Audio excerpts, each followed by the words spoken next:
नमस्कार, मिडकैप मसाला में आपका स्वागत है। आपके साथ मैं हूं अभिषेक सत्यवर्तन। बाजार को अभी भी ऊंचाई पर टिकने में हो रही है मुश्किलें और निफ्टी की बात करें तो इस वक्त 100 अंकों से ज्यादा गिरकर 25,000 के नीचे आकर इनफैक्ट 24,950 के भी नीचे आकर निफ्टी कारोबार कर रहा है।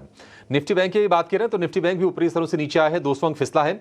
हालांकि हल्की सी गिरावट पर कारोबार हो रहा है और सेंसेक्स से 350 अंक नीचे। एडवांस डिक्लाइन आज फिर से हम देख रहे हैं कि मंदी के जो खिलाड़ी हैं उनके पक्ष में हैं, टिल्टेड उधर है। करीब 1400 शेयर मजबूती कमजोरी वाले हैं और उसके मुकाबले 1150 शेयरों में तेजी के साथ आज कारोबार हो रहा है। जहां पर नतीजे आ रहे हैं वहां पर हम देख रहे हैं कि रिएक्शन उस तरह का आ रहा है। अच्छे नतीजे हैं तो अच्छे चल रहे हैं शेयर, कमजोर है तो कमजोरी के साथ हम देख रहे हैं कि ट्रेड बन रहा है।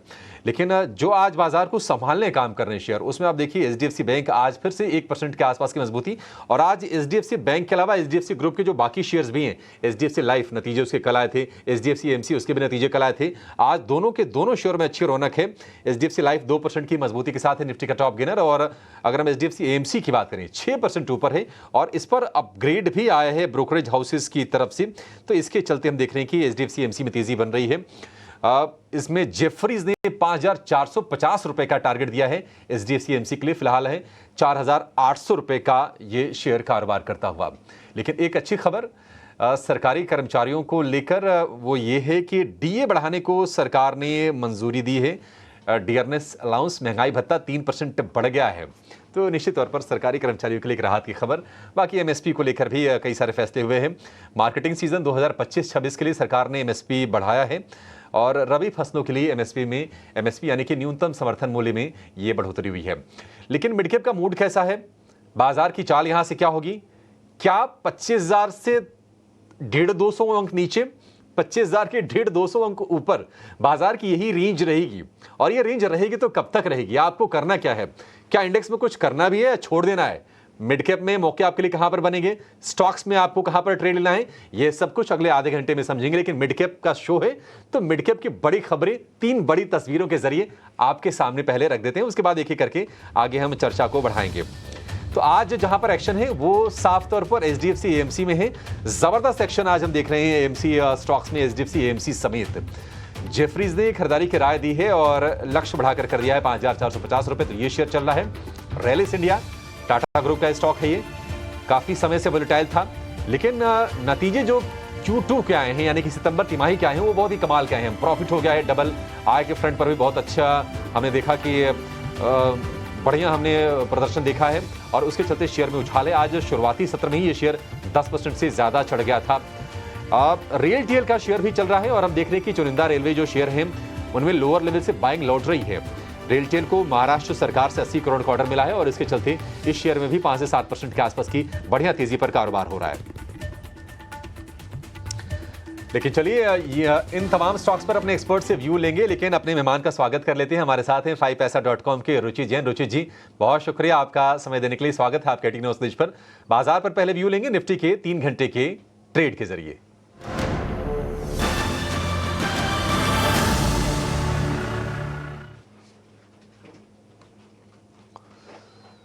रुचि जी, निफ्टी में क्या करें? निफ्टी में कोई ट्रेड बन रहा है या फिर अवॉइड ही कर दें, या फिर ये बाय ऑन डिप कुछ कर सकते हैं? 100-125 अंक नीचे आ गया निफ्टी।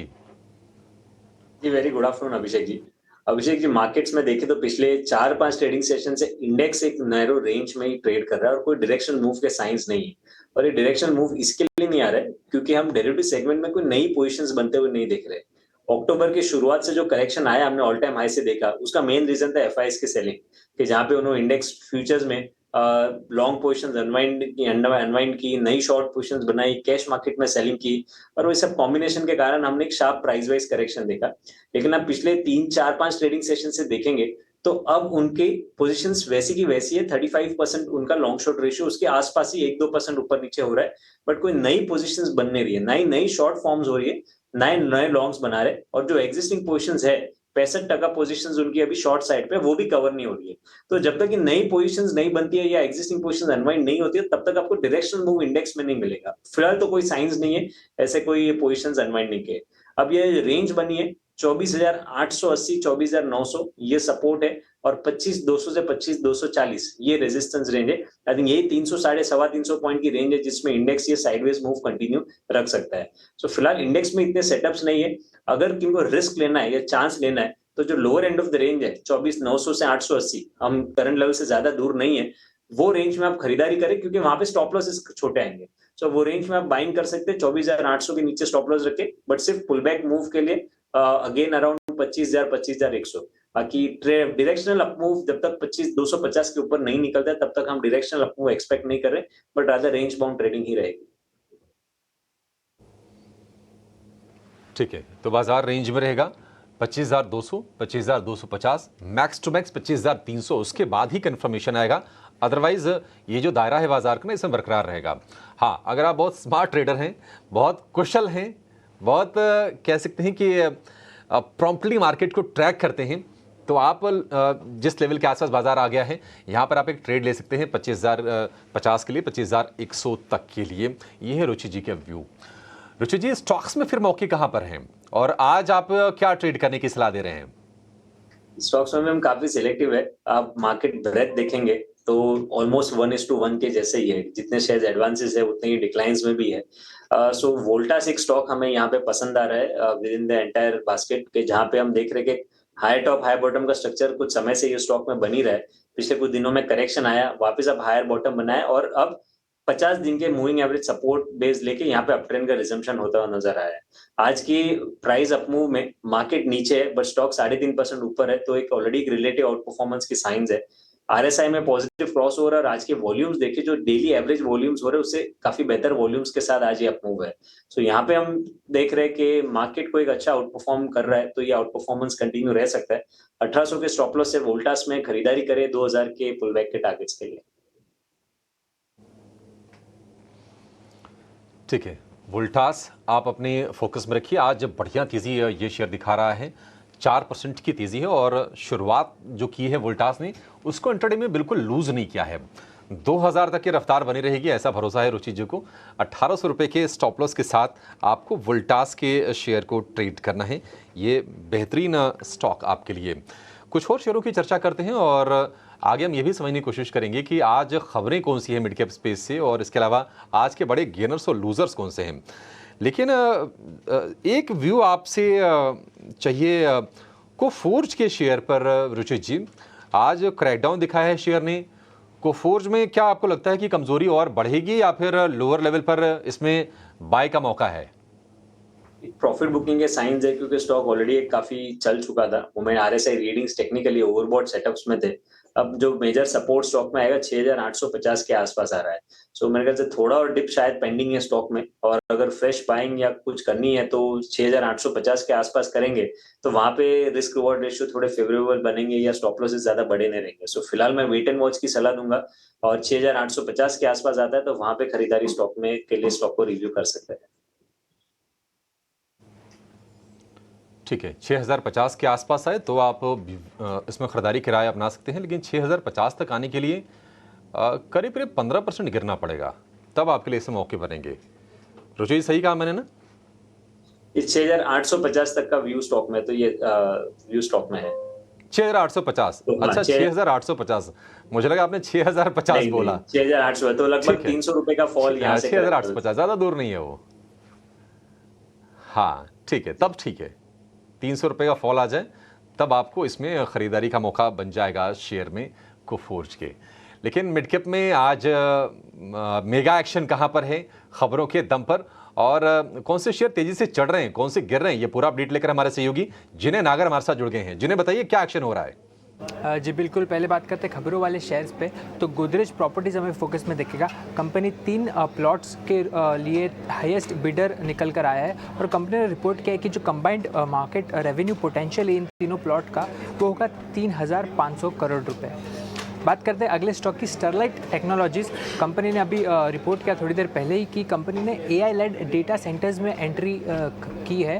कंपनी का एक इंटीग्रेटेड पोर्टफोलियो होगा, ऑप्टिकल पोर्टफोलियो, जिसके थ्रू इन्होंने AI लेड डेटा सेंटर्स में अपनी एंट्री की है। इसी के साथ अब देख लेते हैं कौन से मिड कैप शेयर्स है जहाँ पर हमें नज़र आ रहा है बढ़ोतरी। तो पहला रहेगा HDFC AMC, वहाँ पे हमें आज अच्छा खासा गेन देखने मिल रहा है। उसके अलावा Voltas, Cummins India, tube investment of India और भारतीय हेक्साकॉम, ये भी शेयर्स है जहाँ पे आज हमें गेंस देखने मिल रहे हैं। वहीं अगर हम लूजर्स की तरफ नज़र डाल दें, कहाँ पे आज हमें घटौती देखने मिल रही है, तो top losers mid cap space में है BSE, Cochin shipyard, oil India, Coforge और एल्केम लेबोरेटरीज।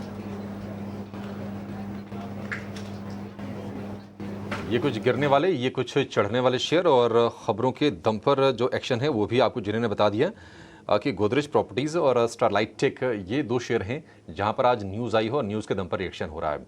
लेकिन एक और खबर आ रही है सूत्रों के हवाले से, एक्सक्लूसिव खबर है टीना स्वदेश की, कि कैबिनेट से कोस्टल शिपिंग बिल को मंजूरी मिल गई है। निश्चित तौर पर शिपिंग सेक्टर के लिए ये पॉजिटिव होगी और ऐसा माना जा रहा है कि इससे जो रेगुलेटरी जो भी नॉर्म्स हैं वो थोड़ी सी रिलीव हो जाएंगी, उससे थोड़ी सी आसानी मिल जाएगी शिपिंग वाली कंपनीज को। शिपिंग वाले शेयरों में रुचित हमने कल देखा भी है कि कल मझगांव डॉक या फिर garden reach ship builder, Cochin shipyard का तो खैर OFS भी आज खुला हुआ है और इसके चलते आज हम शेयर में थोड़ा प्रेशर देख रहे हैं। लेकिन आपका क्या व्यू है? ये डिफेंस वाले शेयर बहुत तेजी से चढ़े, उसी रफ्तार से गिरे भी, 30-35% नीचे आए, फिर से बाइंग थोड़ी सी लौटती हुई दिख रही है। कोई शेयर जहां पर आपको लगता है कि मोमेंटम और बिल्ड हो सकता है यहां से? ये सेगमेंट में देखें तो वॉलेटिलिटी डेफिनेटली अभिषेक जी काफी हाई है। हमने देखा कि प्राइस अप मूव्स आते हैं तो भी बड़े रिटर्न्स आपको ये स्टॉक में बनते हुए दिखे और सिमिलरली करेक्शन भी काफी शार्प रहे। लेकिन ये रीसेंट करेक्शन के बाद कहीं ना कहीं थोड़ी सी स्टेबिलिटी लग रही है कि अब ये स्टॉक सपोर्ट बेस बना रहे। और मझगांव डॉक अगर प्रिफर करना है ये स्टॉक में से तो मेरी प्रेफरेंस उसके ऊपर रहेगी, क्योंकि जो करेक्शन आया 100 दिन के मूविंग एवरेज के आसपास ये स्टॉक में सपोर्ट बना है।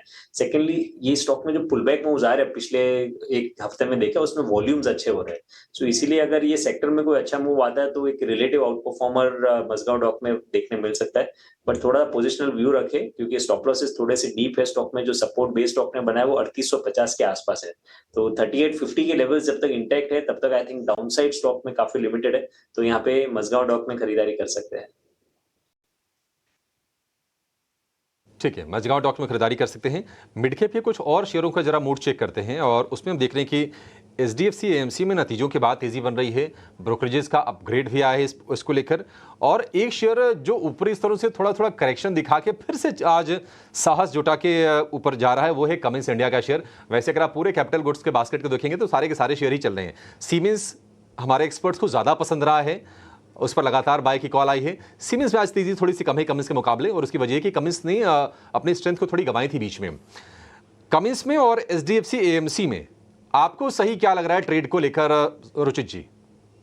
ऐसे तो दोनों ही स्टॉक्स में अप मूव और एक्सपेक्ट की जा सकती है। In terms of relative out performance no doubt HDFC AMC stand out करेगा क्योंकि इतने स्ट्रॉन्ग प्राइस वॉल्यूम एक्शन है यहाँ पे। स्टॉक ऐसा पिछले कुछ दिनों में ऑलरेडी एक तेजी कर चुका है, उसके बावजूद करंट लेवल्स पे भी एक अच्छा बाइंग इंटरेस्ट स्टॉक में देखा जा रहा है। सो ऐसे इंडिकेशंस है कि ये स्टॉक में एक अप ट्रेंड आगे चल के कंटिन्यू रहेगा।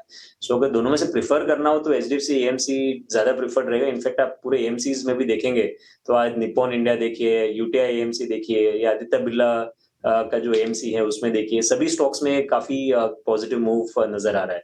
सो आई थिंक ये पूरा सेक्टर हमें लग रहा है कि आगे चल के एक अच्छे ट्रेंडेड फेज कंटिन्यू रहेंगे।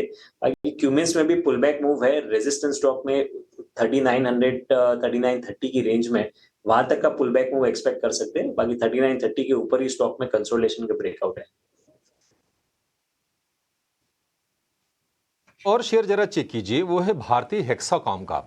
भारतीय हेक्साकॉम पर मुझे याद है कि आज से महीने 1.5 महीने पहले एक रिपोर्ट आई थी जेफरीज की, और 1600 रुपए का टारगेट इस पर आया था भारतीय हेक्साकॉम के शेयर पर। 1550 का लेवल तो आज इसने पार किया है, 6% के आसपास की तेजी है। भारतीय हेक्साकॉम आपको और चलता हुआ दिख रहा है रुचि जी? पॉसिबल है कि अप ट्रेंड और कंटिन्यू रहेगा। यहाँ पे हाई टॉप हाई बॉटम का स्ट्रक्चर है। अब जो भी लिस्टिंग के बाद में डेटा है उसमें ऑल टाइम हाई पे स्टॉक ट्रेड कर रहा है, तो टेक्निकली टारगेट्स देना स्टॉक में मुश्किल है। बट लेकिन स्टॉक में काफी स्ट्रॉन्ग सपोर्ट बेस 1350 पे अभी स्टॉक बना चुका है। तो जब तक ये 1350 के लेवल्स इंटैक्ट है, कोई भी छोटे मोटे करेक्शन भी आएंगे तो फिर से स्टॉक में बाइंग इंटरेस्ट देखा जाएगा। तो कोई भी अगर एग्जिस्टिंग पोजिशन हो तो उनको सलाह रहेगी कि ये ट्रेंड को राइड करना चाहिए और अपनी पोजिशन को होल्ड करना चाहिए। ठीक है, होल्ड करें भारतीय हेक्साकॉम को। 1350 रुपए पर मजबूत सपोर्ट है। 1550 रुपए पर शेयर आकर ये कर रहा है कारोबार, लगातार तेजी हुई। अगर आप इस साल भी देखेंगे तो भारतीय हेक्साकॉम का जो शेयर है, हालांकि ये नई लिस्टिंग ही है ये, लेकिन 800 रुपये से चलते चलते 1600 रुपये का शेयर ही हो गया। ये कमाल की रफ्तार है भारतीय एक्सोकॉम के शेयर में। भारतीय एयरटेल की सब्सिडरी कंपनी है ये। कमजोरी है, निफ्टी है 100 अंकों से ज़्यादा की गिरावट के साथ कारोबार कर रहा है। निफ्टी बैंक में हल्की सी गिरावट है और हल्की सी गिरावट सिर्फ इसलिए है क्योंकि आज बड़ा वेटेज रखने वाला HDFC बैंक सपोर्ट कर रहा है। 1700 रुपये के ऊपर जाकर HDFC बैंक का शेयर कारोबार कर रहा है और 1.25% की तेजी है। और HDFC बैंक के साथ बैंक ऑफ बड़ौदा, सिर्फ 2 ही शेयर मजबूत हैं। बाकी 10 शेयर आज निफ्टी बैंक में आज कमजोरी के साथ आपको कारोबार करते हुए दिखाई देंगे। और कल का जो स्टार परफॉर्मर था ICICI बैंक, उसमें गिरावट है करीब करीब 0.5% के आसपास की। लेकिन ऑप्शंस में क्या ट्रेड करना है, कहां पर पैसे बनेंगे आपके, ये जानते हैं और लेकर आएंगे ऑप्शंस के चैंपियन को।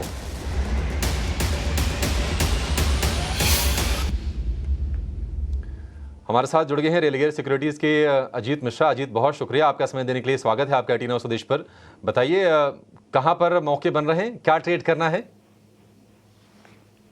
शुक्रिया अभिषेक, देखिए जिस तरीके से मार्केट में प्रेशर है हायर लेवल्स पे, अभी भी हम देख रहे हैं कि निफ्टी में आपको 25,300 के जितनी बार आप नजदीक जा रहे हैं उतनी बार आपको रेजिस्टेंस फेस करने को मिल रहा है। तो यहाँ पे आपको ज्यादा थोड़ा सा कॉशन रखने की जरूरत है when it comes to stock selection. तो कुछ सेक्टर्स, थीम्स जहाँ पे की रिकवरी दिख रही है या स्ट्रेंथ है, उनमें से एक नाम है HAL का।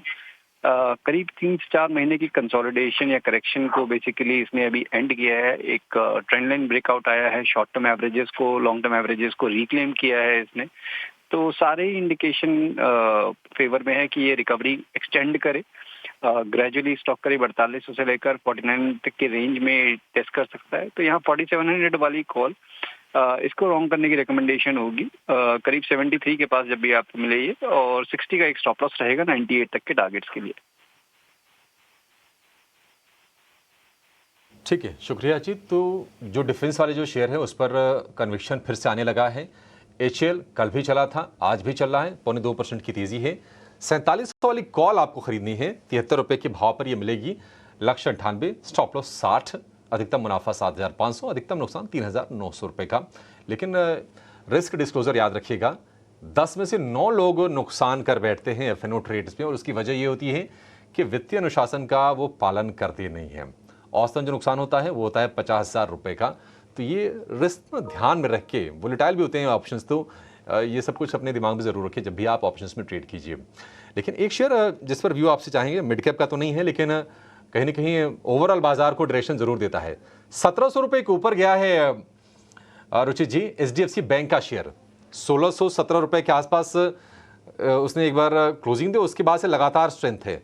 एक दिन चलता है, एक दिन गिरता है, एक दिन चलता है, एक दिन गिरता है, यही चाल रही है। आज चलने वाली हम रफ्तार देख रहे हैं HDFC बैंक में। क्या ये सस्टेनेबल है और क्या इस लेवल पर ट्रेड लेना चाहिए? पिछले अगर 3 साढ़े 3 महीने देखे तो स्टॉक पे एक ब्रॉड रेंज में ही रहा है। जब भी 1600 के आसपास आया तो वहां पे कंसोलिडेशन किया, सपोर्ट बेस बना है। 1800 के आसपास आता है तो सेलिंग प्रेशर बनता है। तो आई थिंक यही रेंज बाउंड मूव अभी भी आगे कंटिन्यू रहेगा। तो जब तक ये अभी आप देखेंगे तो 1600 का सपोर्ट और 1800 का रेजिस्टेंस है, और अब बिल्कुल उसके बीचों बीच ट्रेड कर रहा है। सो 1:1 का रिस्क रिवॉर्ड रेशियो है अगर यहाँ से ऊपर आता है तो। सो इसीलिए फ्रेश बाइंग की सलाह यहाँ पे नहीं रहेगी, पर थोड़ा सा कुछ डिप्स मिलता है तो बाय डिप्स की रणनीति स्टॉक में रखे, क्योंकि जब तक 1580 1600 का सपोर्ट रेंज इंटैक्ट है तब तक स्टॉक के ब्रॉडर ट्रेंड अब नेगेटिव नहीं है HDFC बैंक के। ठीक है, HDFC बैंक को लेकर ये व्यू। एक शेयर जो कल बहुत तेजी से गिरा था और आज उसके नतीजों का इंतजार, वो कंपनी है बजाज ऑटो। हालांकि अगर हम नवरात्रि की बात कर लें, पिछले महीनों की बात कर लें, तो बहुत उत्साहजनक कोई ऑटो सेगमेंट से कोई ट्रेंड नहीं आया है। हालांकि बजाज ऑटो के लिए एक खबर जरूर आई थी कि उन्होंने अपनी CNG वाली बाइक लॉन्च की थी, फ्रीडम करके, CNG 125। आज भी एक उनकी बाइक पल्सर शायद लॉन्च होने वाली है, उसकी डिटेल का इंतजार है। लेकिन नतीजों को लेकर अनुमान क्या है, ये बताने के लिए हमारी सहयोगी सृष्टि शर्मा जुड़ गई हैं। सृष्टि, बताइए बजाज ऑटो किस तरह के आंकड़े पेश करेगी कंपनी? जी हाँ, ऑटो कंपनीज में सबसे पहले अगर किसी दिग्गज ऑटो कंपनी की बारी आती है तो वो होता है बजाज ऑटो, जहाँ पे इस बार फिर से एक बार अच्छे नतीजों की ही उम्मीद है। क्योंकि आप वॉल्यूम्स देखिए, साल दर साल और तिमाही दर तिमाही वहाँ पे एक बेहतरीन जंप देखने को मिला है।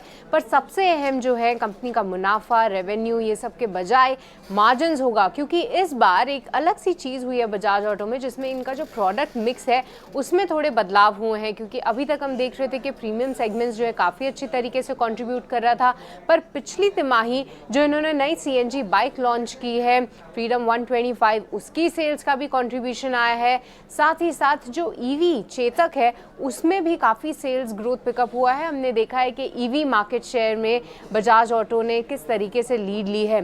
तो इसी मिक्स के चलते हो सकता है इनके मार्जिन सुधरे तो ज़रूर साल दर साल, पर बहुत ज़्यादा सुधार की उम्मीद आप वहाँ पे ना करें। अगर हम नंबर्स की बात करें तो रेवेन्यू के फ्रंट पे 13,305 करोड़ हमारी उम्मीद है, EBITDA फ्रंट पे 2670 करोड़ के आसपास ये आंकड़ा आ सकता है, और मार्जिन्स के फ्रंट पे 20.1% हम उम्मीद लगा के चल रहे हैं। अगर तिमाही दर तिमाही देखें तो एक ये फ्लैट ग्रोथ रहेगी। आखिरी में मुनाफे में लगभग 2200 करोड़ के आसपास हम उम्मीद कर रहे हैं कि कंपनी का मुनाफा रहेगा। पर सबसे अहम बात जो है मार्जिन्स पे आप फोकस करिए और कमेंट्री पर, क्योंकि अब देखिए फेस्टिव सीजन आने वाला है। इस बार उम्मीदें भी लगाई जा रही हैं कि 2 व्हीलर सेगमेंट काफ़ी अच्छा करेगा, तो उसको लेकर क्या कुछ इनिशियल रिस्पॉन्स है, क्योंकि अभी हमने देखा कि पूरे दशहरा की एक्साइटमेंट थी, वहाँ पे किस तरीके का रिस्पॉन्स आया है। साथ ही आने वाले टाइम में कंपनी क्या कुछ नए लॉन्चेस प्लान कर रही है, क्या CNG वेरिएंट और भी गाड़ियों में आएगा, ये सभी पे कमेंट्री काफ़ी अहम रहेगी। पर ऑल इन ऑल ठीक ठाक नतीजों की उम्मीद करें, मार्जिन्स पे खास तौर से फोकस करें। मुनाफे में 20%, आय में 23% बढ़त का अनुमान है। बजाज ऑटो के नतीजों के इंतजार है। सृष्टि, बहुत शुक्रिया आपका ये अनुमान सामने लाने के लिए। रुचि जी, आपका भी थैंक यू बोलेंगे आज तमाम स्टॉक्स पर अपना व्यू शेयर करने के लिए और बढ़िया ट्रेडिंग कॉल्स भी हमारे दर्शकों को बताने के लिए। फिलहाल इस शो में इतना ही, लेकिन